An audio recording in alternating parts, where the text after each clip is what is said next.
The Retreat, Daphne, Part 1. She started the day like she started every May 31st, with a cigarette.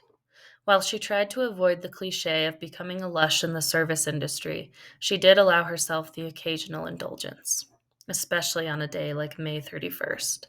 A whole summer of blushing brides and bountiful buffets, of ravenous restaurant goers and rowdy reunions. And she had to admit, the allure was wearing off.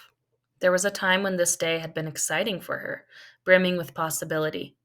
Now all she saw were 3 months of double shifts, swollen feet, and late nights.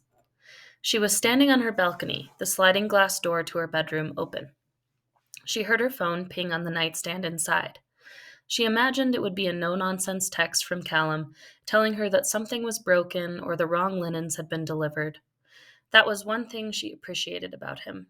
He didn't sugarcoat anything. Stephen stirred, turning over so that he was facing her.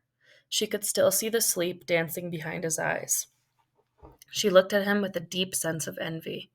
What she would have given to trade places with him, just for a day. She walked inside and picked up her phone. Not a text from Callum. It was an email from her doctor's office.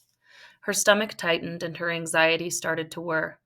When she looked up from her phone, Stephen was now awake, looking directly back at her. She couldn't help it. She jumped just a little. "Today's the day," he said. He looked at her expectantly, waiting for one of her trademark snarky responses. Instead, he must have seen the fear in her eyes. "What is it?" he asked, his tone more serious. He glanced at the phone in her hand. "It's the results," she said. He sat up and patted the spot in bed next to him.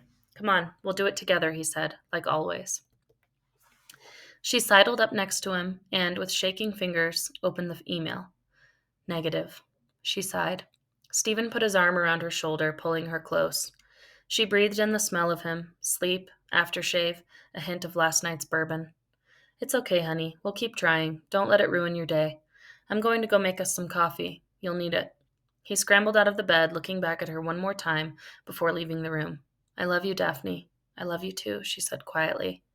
After he left, she finally let the relief flood over her.